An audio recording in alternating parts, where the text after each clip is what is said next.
Hey guys, Bolt here. We're here for Bolt Entertainment. We're here for the quickest entertainment I can hand you. We're finally finishing my very last summary video, also known as the Five Nights at Freddy's books fandom history. So, what's bad about these fandom histories is there isn't a lot of fandom in the later stuff because fans don't get into it as it was during 3 and 4. Like it started getting a lot of it had some theories like Matt Pat and Five Nights at Freddy's 1. Then we had people like Daco and some of the 8-bit gamings to sprinkle in for Five Nights at Freddy's 2. And then 3, just the entire fandom just came in crashing like theory. We had all the, well actually I believe 2 was the biggest on Five Nights at Freddy's 1 is where people started, just like, they had interest in it. 2, we had most of the hoaxes, and a lot more people started playing it. 3 is when almost anyone and their uncle played it because it was one of the biggest games that was hyped. And then we also had the biggest theories then, and that kind of transitions to 4. 4's teasers gave us a big thing to be ready for.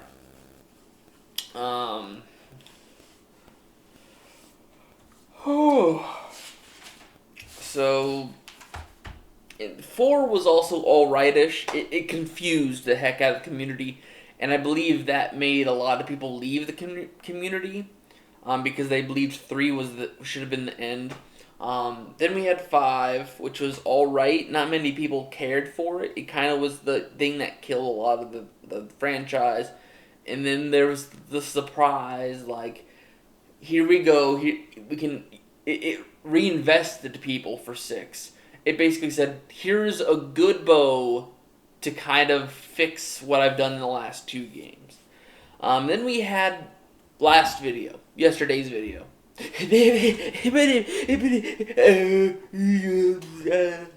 It's basically the Fredbear faces from Five Nights at Freddy's World.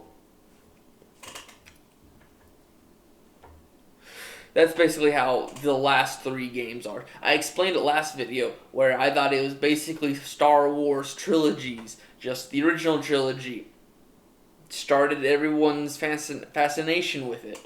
Then there is the prequel / newer trilogy, which is kind of true. We had Sister Location and 4 kind of be prequels, but 6 kind of ended it all. And that was kind of like, it reinvested people, but it also lost a lot of people because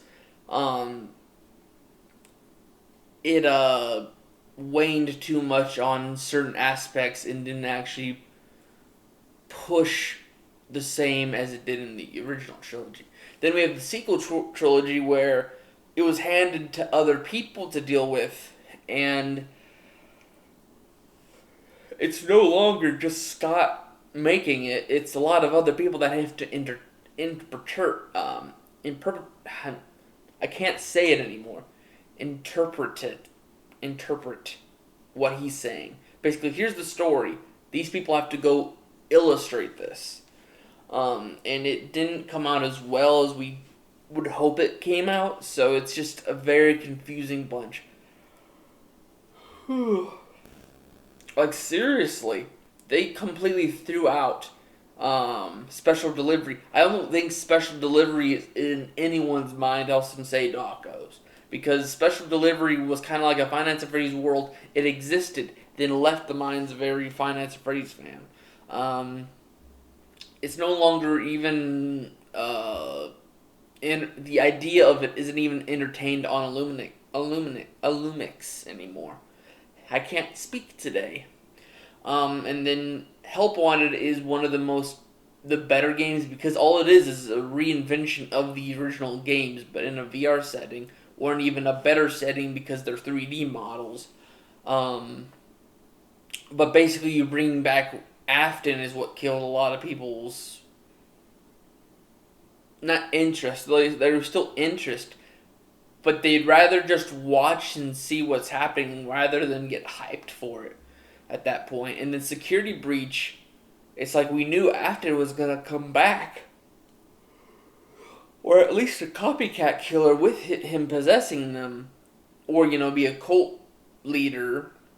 But no, it just turned into him returning again, making this grand master plan to make it everyone else's problems. And then we have Matt Pat's problem, which is the books. The books are possibly, they help understand detail. They help give people theories on how to connect things. But especially Fazbear Frights makes it so out there, so sci-fi that you don't want to follow this franchise anymore. I don't know why I'm sleepy. I just had some coffee. Anyways, let's start with the trilogy of books. To first go over it, I won't go over any of the details from explored in the games. I'll just maybe pass and mention it real quick. These are very quick summaries, by the way. I maybe have a sentence or two made for all of these books, because all it is this. I don't explain any of the actual story. You guys go read them for yourselves. But I basically pulled what they gave to the actual overall universe of Five Nights at Freddy's. So, in Silver Eyes, we learned that it's possible that it takes place in Hurricane, Utah. We learn of two new franchise mascots, Stanley the Unicorn and Ella the Doll. I believe there's Theodore the Rabbit, too. I forgot. Should go hunt that one down. We learn that Charlie, who's supposed to be the crying child who becomes the puppet, that her father is Henry Emily, who is the creator of the animatronics and a co-owner of Freddy Fazbear's Pizza, and has their partner, William Afton, is the other partner. And let's see here. Apparently Charlie has a brother. This supports the fact that a lot of people had a theory that Henry may have had another kid. A lot of people theorized the crying child from Five Nights at Freddy's 4 was supposed to be Henry's kid, but the fact that he has an older brother, and this being Michael, means it can't be. Then we also have Henry builds a killer endoskeleton that reflects back on Five Nights at Freddy's World Update 2, where the creator gets killed by Circus Baby, to kind of tease sister location. We have William is driven insane by being jealous of Henry, and this is possibly why William goes to kill people. I don't know why I'm so tired anymore. William changes his name to Dave as a security guard. This reflects back to update to Five Nights at Freddy's 2, the day shift guard. So that's a reflection there. William uses the spring Bonnie suit to kill the kids. We also learn that Golden Freddy is possessed by a guy named Michael. Michael was a big name in this franchise. Keep that handy. I don't know what else it's for. And this is a reflection that the crying child, to the crying child, or the 5 kids incident.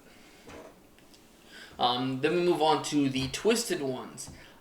This is basically the introduction of the illusion disc in the Twisted animatronics. This also brings in the idea that these are probably how the Nightmare animatronics were made. This also explains how Springtrap actually might like the idea of being Springtrap, because it brings him immortality, and it gives him a true form for his killer form. Then we go into the fourth closet, which is Circus Baby's Pizza exists at this time, with more missing kids. So basically, it's taken notice that while the rental service or that the pizzeria is open, that more kids are missing. This gives us a better insight on the anniversary blueprints that explain that the Funtime animatronics were designed to capture kids. There's Charlie has an Aunt Jen, and I'll just run to this point real quick. That Henry's wife and son leave after Charlie's death, because apparently Charlie, oh no, big spoiler, Charlie gets taken by Afton when they were kids, and she completely thought her brother was the one taken, and she's basically a robot child. It's very confusing. But anyways, this means there's a total of 3, not Emily's. I don't know if Aunt Jen is technically Henry's sister, but there's 3 people that have interest with Henry, which means these 3 can become the CEO of Security Breach, because someone has to be given all these, either the wife or the son of Henry would be a good idea to introduce what they can do for it.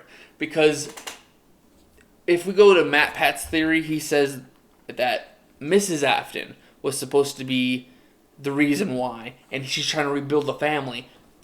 That can't happen because of the problem he pointed out, which was they tried to stop William Afton coming back. I believe an Emily would try to stop William coming back, but they would understand that there's a lot more souls still in play. And I feel like Emily's would try to figure out how to try to do what Henry did and try to round it back out. Anyways, we learned that William fears death. We learned that Remnant is a fixture between memories, pain, and anger. And this is basically soul energy. And then we have the robot children, which Ella the doll is a child of a child version of Charlie as an animatronic. Then we have Baby, which is the adult version of Henry as of Charlie as an animatronic, which kind of gives us that Gregory might be a robot child, and that this might be Crying Child's version of Charlie. They're counterparts in universes. And then at the very end is that the original 5 spirits, Golden Freddy, Bonnie, Chica, and Foxy, they all get combined. All their spirits and their bodies get combined into one animatronic.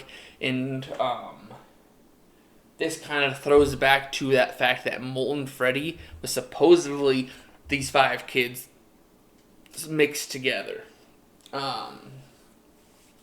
And this also brings up the fact that William was trying to take his organs and put it inside that Frankenstein being and control these 5 spirits. So he has the history of his killings on top of the fact that he wants to be the monster that kills. So, and it also surrounds him with immortal life as long as the body lasts. And it also kind of throws it back to the Blob.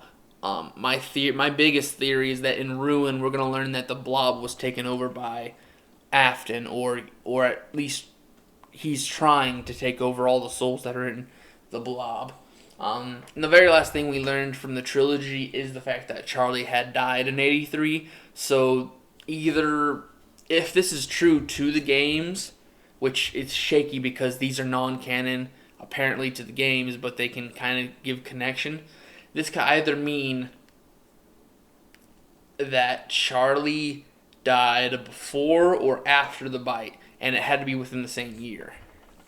So I believe it is the fact that she would die after the crying child. Oh boy. Moving on to the Fazbear Fright books. I basically see these things as one of the most interesting things. I really wish they were done better, but these are basically the equivalent of the nowadays Goosebump books. These would be so cool if you just didn't want to connect them. You had to just make them tell different sister location stories, different mascot stories. That would be the best thing, is let people's ideas from the fandom become real by going over them in the Fazbear Fright stories. You don't have to keep retelling the dang same stories. It was very hard to find a summary for every single one of these things that actually had something to do to even give their footprint onto the series. Half of these things were the same thing retold in different ways. And some of them just completely were just copycats of each other. That's how bad it was for the Fazbear Fright stories. So to go right off, we have Into the Pit, which just explains that the ball pit holds memories, and that's, it holds remnant in its memories.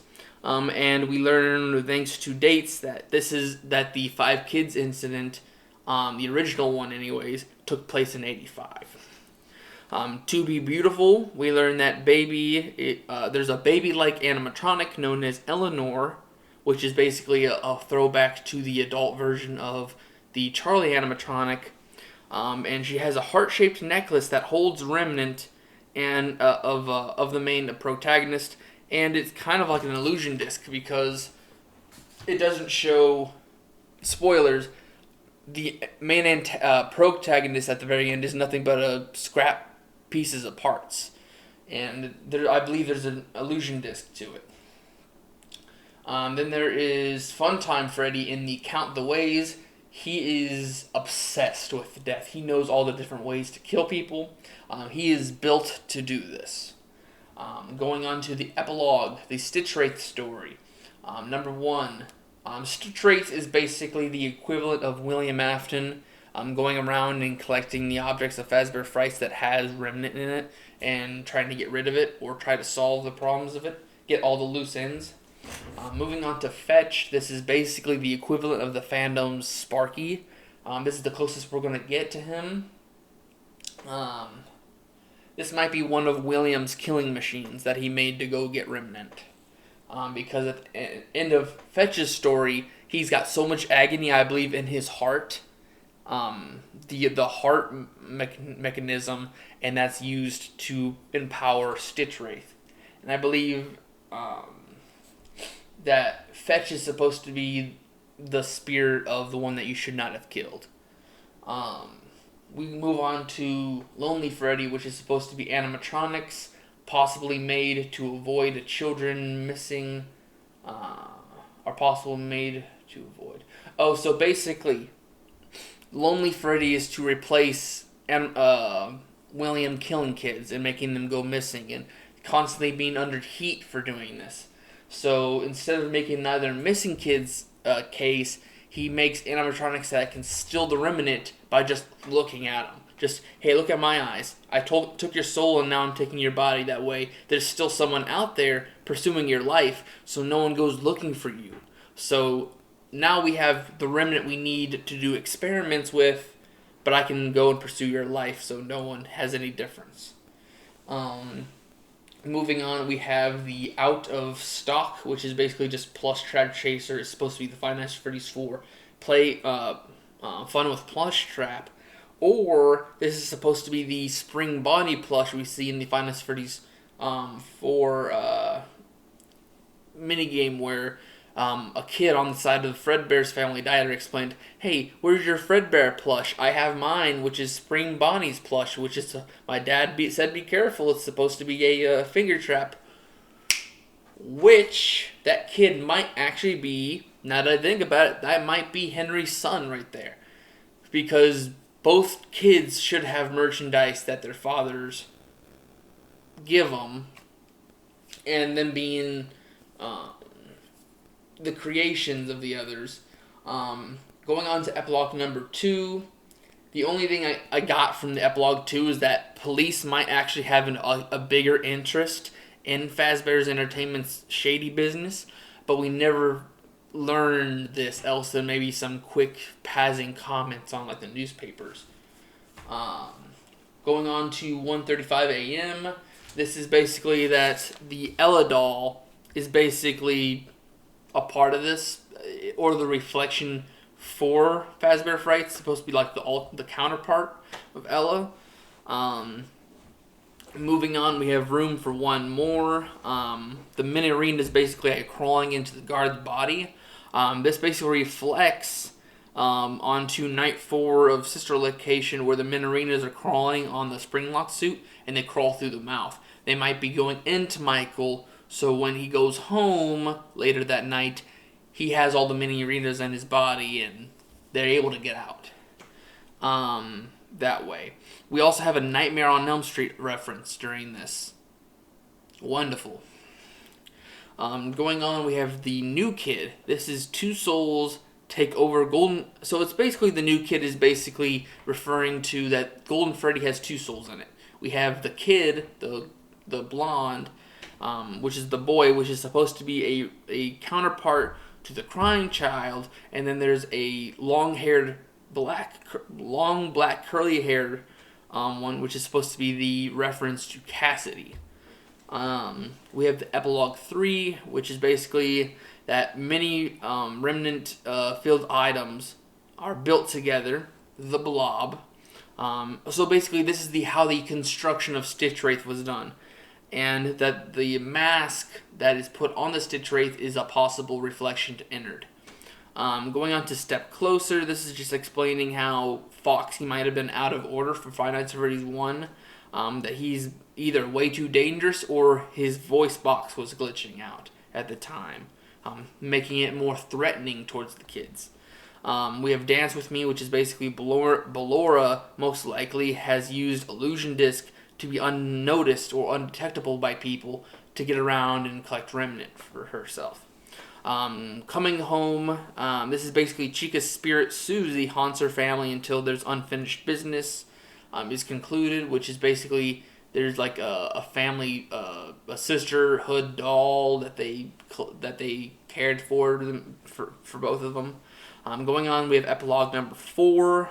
We are introduced to Andrew, who's the spirit who was in Fetch. This is supposedly the one that you should not have killed, with hints of Ultimate Custom Night. And it does the Stitch Wraith is again 2 spirits controlling 1 animatronic. And what I mean by hints to Ultimate Custom Night is he mentions that he stopped the man who killed him from dying, and he basically held him in a purgatory-ish hell, and that basically is how the one you should not have killed did in Ultimate Custom Night to William by making him a Five Nights at Freddy's hell. Going on, we have Bunny Call, which is basically just a reflection of William Afton in the Spring Bunny suit trying to go around getting the families of people. We have In the Flesh, which is just Five Nights at Freddy's, the Five Nights at Freddy's 3 game developer, and the birth of Plushtrap. The birth. Going on to The Man in 1280. This is possibly this counterpart of William Afton. He can't die due to the spirit he wronged, which of course is Andrew from the Stitch Wraith story. And basically at the end of the story, the William counterpart blows up in a Fazbear facility and gets all over the property, and his remnant gets over it. So he now can control either one big object or multiple objects. Going on to the epilogue of 5. This is basically there's a mention of the burning building, which is supposedly the one that that facility at the end of 1280. And this is a reference to Final Fantasy 3 simulator and security breach thing, because they all burned down. Then we have Blackbird, which is a reflection of Michael bullying the crying child. This clouds over him until he does something about it. Crying child also possibly gets back at Michael as Golden Freddy. We go on to the real Jake. This is the other spirit who controls the Stitch Wraith, but is the more positive spirit, which is supposed to be like the crying child's counterpart. This remnant can transfer into any close object, giving it memories. So because something died within the vicinity of the victim or the person that died, um, as long as they feel attached to that object, that they can kind of project their remnant into it. Um, Going on to hide and seek. This is a very big thing about Grim Foxy's corn maze from Dreadbear. We do have the ability of, maybe this is a throwback to, I have yet to find a summary or the book for this, but in one of the newer Tales of the Pizzaplex, there is the mention of GGY, which is supposedly Gregory, getting all the high scores. My theory about this is that Gregory is the crying child as a child robot trying to beat